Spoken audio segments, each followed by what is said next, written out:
Hey loves, it's Britt, and in this video I'm talking about Mercury in the 12th house in Synastry. So this is one of the most telepathic placements that you can have in Synastry. When someone's Mercury is falling in your 12th house or vice versa, the Mercury person has a pretty good insight to the house person in what is going on with them. Sometimes even things that they don't know, like things that they're hiding from themselves, even. But it especially is an overlay where the house person really cannot keep a secret from the Mercury person because the Mercury person will know. And actually, this can go a bit the other way as well, where the house person really understands the Mercury person as well on a deep level. They understand how their mind works, and they actually have a connection with this one where they can sometimes have similar fears or similar ways of self undoing. And that's actually something to watch out for. That's probably one of the negative aspects of this overlay, is if there is any escapist tendencies, or if either has a tendency to be more vague, or even like leaving out the truth. Now, the Mercury person is still going to know that they're being lied to, but it's not going to necessarily stop the house person from being evasive, or because the thing is with this placement, when someone's Mercury is in your 12th house, it depends how accustomed you are to your own 12th house, and have you, you know, gone in there a bit? Have you dealt with some of the unconscious stuff that's in there, or are you more unconscious? Because if you're more unconscious, you might actually not like the feeling of someone's Mercury being in your 12th house, because it's kind of a vulnerable or like invasive feeling when someone has planets coming in your 12th house.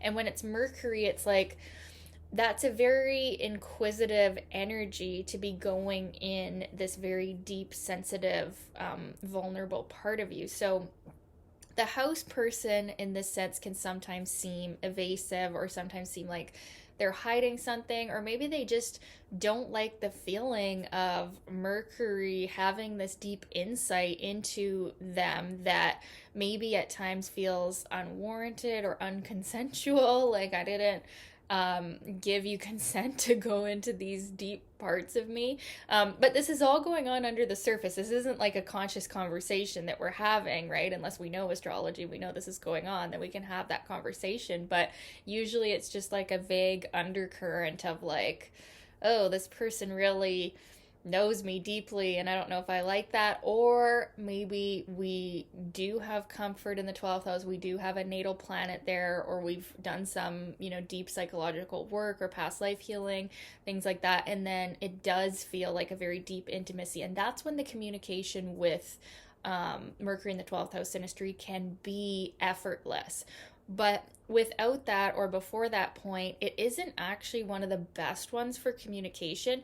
It's great for like unspoken communication, like telepathy, like being able to know what someone's thinking, or like communication without words, like emotional communication, and really feeling the other person, what's going on with them. But as far as like direct communication and like actually being super chatty with someone, sometimes this overlay brings up a little bit too much fear for it to be a very like easeful exchange, right? So it's not really with this one usually, unless we have other things going on that would show this, but it's not usually a quick bond like with Mercury in the first synastry, where it's like, wow, we're just talking. But when we do get talking, we end up talking about deeper things, and we end up actually having to say less because of that intuitive rapport that we have with this one, which can actually end up being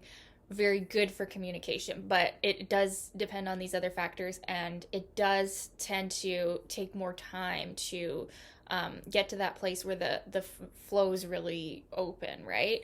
And you want to look at the nature of the 12th house person's 12th house, like what is the repressed energy there, and then what is the Mercury person's Mercury, what sign is it in? Because they might not actually feel like they can freely express that to the house person, because they sense that, you know, they're triggering the house person. They sense that their energy, the way their mind works, is kind of pushing buttons in the house person. So it's not like the easiest flow of communication unless, yeah, like I said, we've got other conjunctions or, more comfort with the 12th house. So it can feel like the Mercury person can feel like the house person is very emotional or very secretive, or, having these issues that they probably do have, but they might not want to admit that they have them. So that's kind of a part of the vibe. Now, ultimately, on the higher side of this overlay, we can have, of course, a joint interest in the deeper things of life.